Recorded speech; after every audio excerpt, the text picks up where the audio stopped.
Hello everyone, कैसे हो आप सभी। Welcome back to my channel. I hope सब लोग अच्छे होंगे और मैं भी अच्छी हूँ। पढ़ाई भी मेरी अच्छी चल रही है और आई होप कि आप सब लोग भी बहुत मन लगा कर पढ़ाई कर रहे होंगे। तो हम सबकी लाइफ में कुछ ना कुछ प्रॉब्लम ज़रूर होती है। मतलब चाहे स्टूडेंट हो, हाउसवाइफ हो या कोई भी हो, हर किसी की लाइफ में कोई ना कोई प्रॉब्लम होती है और उसको टैकल करने का तरीका सबका अलग अलग होता है। मतलब अगर सेम प्रॉब्लम सबकी लाइफ में आ जाए तो हर किसी के पास एक अलग तरीका होगा उस प्रॉब्लम से को सॉल्व करने का, उससे बाहर निकलने का। और वो जो तरीका हम अपनाते हैं ना, दरअसल उसी से पता चलता है कि हम कैसे हैं। और वो डिपेंड करता है कि आप कैसे हैंडल करते हो सिचुएशंस को। और आप जितने अच्छे से हैंडल कर सकते हो ना, उतना आप अपनी लाइफ में खुश रह पाओगे, क्योंकि कोई और बाहर से आपको नहीं खुश कर पाएगा।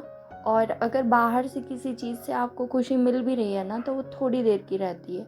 जैसे आप अभी पढ़ने के लिए ट्राई कर रहे हो, पढ़ रहे हो, हर कोई अपनी तरफ से पूरी कोशिश कर रहा है। जो भी तैयारी करता है वो अपनी तरफ से इसीलिए तैयारी करता है कि उसका सिलेक्शन हो जाए, उसको जॉब मिल जाए, उसको गवर्नमेंट जॉब मिल जाए, सब लोग उसको तारीफ़ करें, सब लोग। और उसको खुद प्राउड बहुत फील होता है ना कि हमने मतलब ये काम कर दिया और हम इस लायक हैं। मतलब एक जो कॉन्फिडेंस आता है खुद के अंदर, वो बाहर से किसी और चीज़ से आपको नहीं मिल सकता है ना। और एक मुझे लगता है कि चाहे आप मैरिड हो अनमैरिड हो, पर एक लड़की के लिए आई थिंक बहुत ज़्यादा ज़रूरी है कि वो इंडिपेंडेंट हो, अपने पैरों पे खड़ी हो और उसको छोटी छोटी चीज़ों के लिए किसी के सामने हाथ ना फैलाना पड़े। और जब आप मतलब मैरिड नहीं होते तब तो मम्मी पापा के सामने हाथ फैलाना बहुत आसान रहता है। आप मतलब दिल खोल के मांग सकते हो, है ना। और मम्मी पापा देते भी हैं, उसमें भी कोई डाउट नहीं, वो हमेशा देते हैं, जितना आप मांगते हो उससे ज़्यादा देते हैं। और कई बार तो आपके बिना मांगे वो समझ जाते हैं कि आपको किस चीज़ की ज़रूरत है, वो ला के देते हैं। बट शादी के बाद चीज़ें बदल जाती हैं। कई बार ऐसा होता है ना कि आपको बहुत ज़्यादा ज़रूरत भी होती है, आप मांग नहीं पाते हो। भले ही सामने वाला कैपेबल है आपको देने के लिए, बट आप खुद नहीं मांग पाते हो। तो वो वहाँ पे सेल्फ रिस्पेक्ट होती है आपका, थोड़ा सा बोल सकते हो आप, है ना, कि आपको शायद इंडिपेंडेंट होना पसंद है, आपको पसंद नहीं है छोटी छोटी सी चीज़ों के लिए आप हाथ फैलाओ। तो वहाँ पे फिर आपका स्ट्रगल शुरू होता है कि आप अपनी पहचान बनाने के लिए अपने कदम आगे बढ़ाते हो। और जितनी भी हाउसवाइफ हैं, आई थिंक वो शादी के बाद जब पढ़ाई छोड़ती हैं और दोबारा स्टार्ट करती हैं, तो कहीं ना कहीं ये रीज़न होता है कि वो चाहती हैं कि छोटी छोटी सी चीज़ों के लिए उनको किसी के सामने हाथ ना फैलाना पड़े, किसी से मांगना ना पड़े। वो जो करना चाहती हैं वो अपने खुद से कर लें वो, है ना।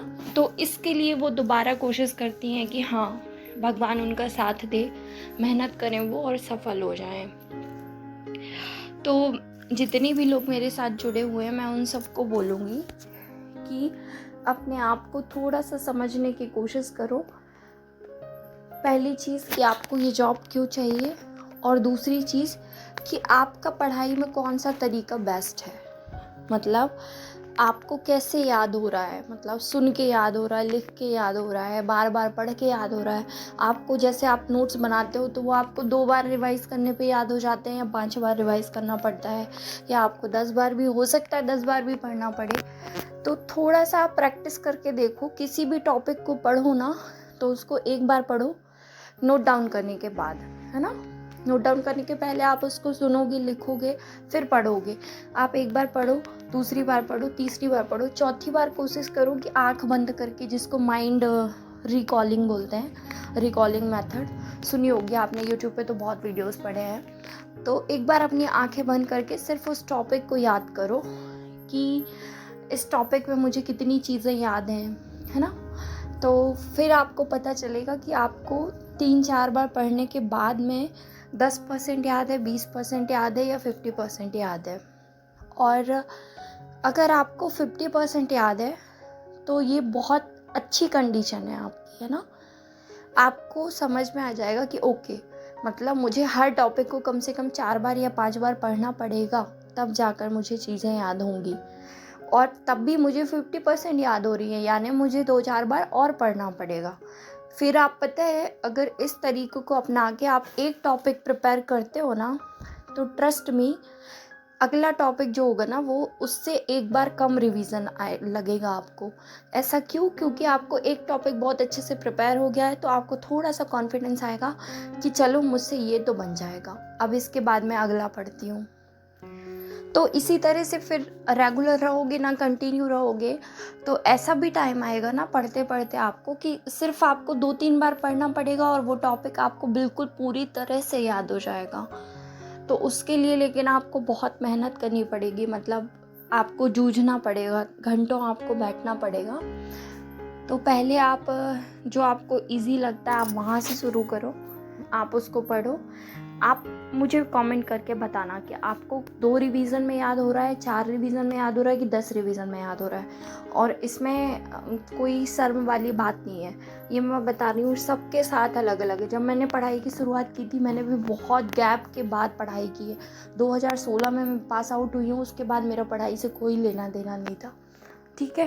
तो मुझे भी मतलब 7-8 साल लग गए पढ़ाई, उसके बाद स्टार्ट करी मैंने। तो मुझे भी शायद, मुझे याद है सबसे पहला टॉपिक ही मैंने शायद कुपोषण और टीकाकरण पढ़ा था। मुझे वो दोनों टॉपिक ऑलमोस्ट आँख बंद करके मैं थोड़ा थोड़ा आपसे बता सकती हूँ कि हाँ इस टॉपिक में ये है, ये है। दोनों टॉपिक का मैंने रिवीजन पता कितनी बार किया होगा, मुझे लगता है 7 से 8 बार रिवाइज़ करना पड़ा मुझे, तब जाके मुझे याद हुआ है। और उसके बाद भी कई चीज़ें भूलती हैं, अभी भी भूलती है। तो इसलिए आप खुद अपने आप को देखो, एनालाइज़ करो कि आपको एक बार में पकड़ में आती हैं चीज़ें, 2 बार में, 3 बार में या 10 बार में। अब जब आप कोई नया टॉपिक पढ़ोगे ना, जैसे मुझे जब मेरा ये कंप्लीट हुआ ना, तो मुझे थोड़ा सा कॉन्फिडेंस आया। फिर उसके बाद जब मैंने दूसरी बार, तीसरी बार चीज़ें पढ़ी ना, मुझे 3-4 बार में, 5 बार में याद होने लगा, थोड़ा थोड़ा याद होने लगा, तो मुझे और अच्छा फील आने लगा। लेकिन पता है क्या हुआ, कुछ टाइम के लिए बीच में मेरा फिर गैप हुआ, सब्जेक्ट चेंज हुआ, तो वो कॉन्टिन्यूटी छूट गई। और अभी की मैं बता दूं आपको कि मैं पिछले 3-4 दिनों से कुछ पढ़ रही हूँ और मुझे वो अभी भी याद नहीं हो रहा है। तो ये सबके साथ होता है, हर किसी का ब्रेन अलग अलग है, हर किसी के पास पढ़ने का तरीका अलग अलग है। आप किसी और को देखो, सुनो, है ना, कोशिश करो, अगर उसके जैसे पढ़ के आपको समझ में आ रहा है तो उसके जैसा पढ़ो, नहीं तो आप अपना तरीका ढूंढो। कभी भी किसी को देख के किसी का तरीका मत यूज़ करो कि इसके जैसे पढ़ने से मुझे याद हो जाएगा, बिल्कुल नहीं होता, है ना। योजनाओं के लिए मैं सच बता रही, अभी भी मैं परेशान हूँ, मुझे योजनाएं याद नहीं हो रही हैं। और मुझे लगता है शायद हर किसी की ये प्रॉब्लम है, मतलब हर किसी को योजनाएं याद नहीं हो रही हैं, सभी लोग परेशान हैं योजनाओं के लिए। तो ऐसा ही है, पता है, कुछ मतलब ये भी है ना एक कि उसमें अपना इंटरेस्ट नहीं आ रहा है, मतलब उसमें इंटरेस्ट वाली चीज़ें हैं कहाँ, तो उसको तो बस पढ़ना है, मतलब मजबूरी है पढ़ना, इसलिए पढ़ना पड़ेगा, तो इसलिए शायद वो याद नहीं हो रहा है। अब उसको इंटरेस्टिंग बनाने के लिए कुछ ना कुछ मैं ट्राई कर रही हूँ, क्योंकि योजनाएं तो याद करनी पड़ेगी यार, योजनाएं छोड़ नहीं सकते हैं। कम से कम 10-12 क्वेश्चन योजनाओं से रहेंगे, इससे कम या ज़्यादा भी हो सकते हैं, बट इतने नंबर भी कम नहीं होते हैं, तो पढ़ना तो पड़ेगा और कोई ना कोई तरीका ढूंढना पड़ेगा। तो आज के लिए इतना ही, फिर मिलते हैं अगले ब्लॉग में, और तब तक के लिए बाय बाय। सब लोग अपना ध्यान रखो, अच्छे से पढ़ाई करो, है ना, और पढ़ाई में ब्रेक मत लगने देना। सब लोग बहुत अच्छे से पढ़ाई करना। All the best.